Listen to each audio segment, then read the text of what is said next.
कोशिश के बाद आखिरकार राहुल गांधी हाथरस पहुंचने में कामयाब रहे।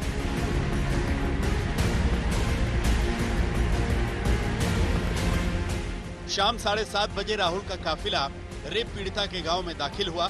भारी भीड़ के बीच वो परिवार के बीच पहुंचे।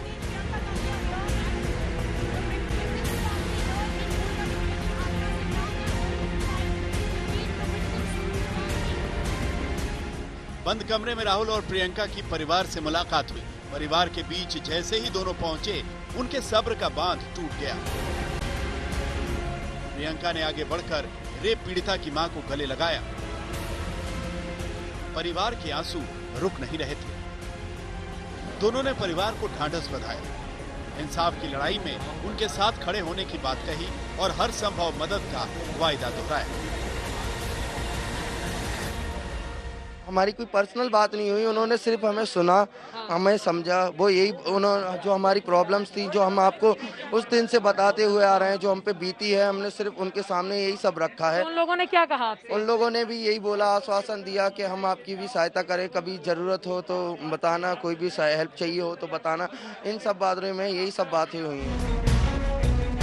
राहुल गांधी ने वारदात से लेकर पुलिस और प्रशासन की तफ्तीश की जानकारी ली। कब एफआईआर दर्ज हुई, कितने दिनों बाद जांच शुरू हुई, इलाज में क्या लापरवाही हुई, परिवार को कैसे परेशान किया गया।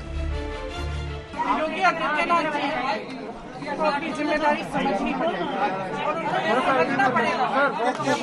जहाँ ये अन्याय होगा, हम वहाँ पहुँच के उस अन्याय के खिलाफ लड़ेंगे और खड़े रहेंगे।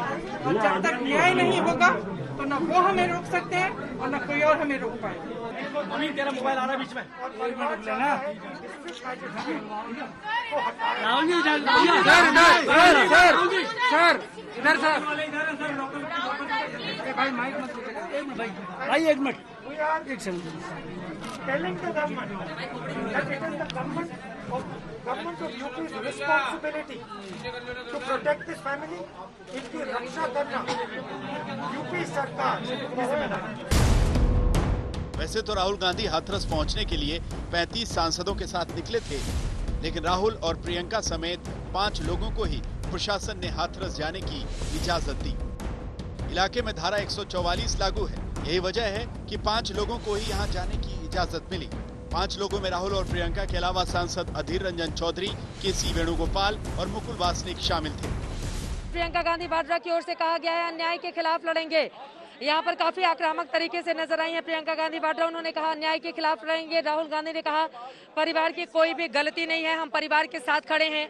उनके इस मुश्किल भरे वक्त में कांग्रेस पार्टी उनका साथ देगी।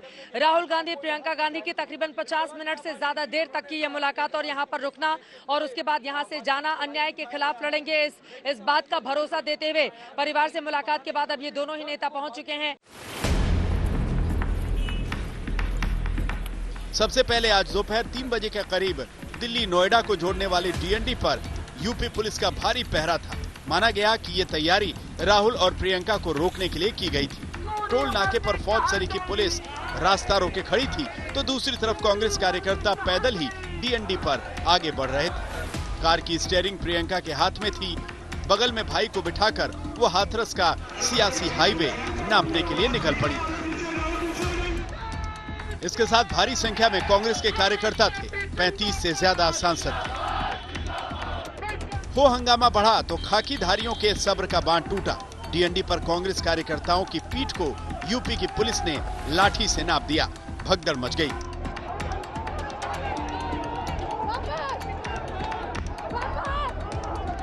राहुल और प्रियंका गाड़ी से बाहर तो नहीं उतरे, लेकिन इसी बीच कुछ ऐसा हुआ कि उनकी गाड़ी को सियासी सड़क पर फर्राटा भरने का सिग्नल मिल गया।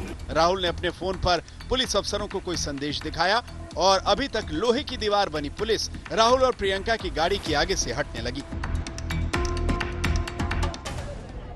2 दिनों से जिद पर अड़ी योगी सरकार ने आखिरकार सियासी शिष्टाचार की मर्यादा को माना, समझा और राहुल प्रियंका के साथ 5 सांसदों को हाथरस जाने की इजाजत दे दी। शुक्रवार को क्यों रोका गया था और शनिवार को कौन से हालात बदल गए जो सरकार ने अपना फैसला बदल दिया, ये समझ से परे है। हाथरस से चित्रा त्रिपाठी और मौसमी सिंह के साथ आज तक ब्यूरो।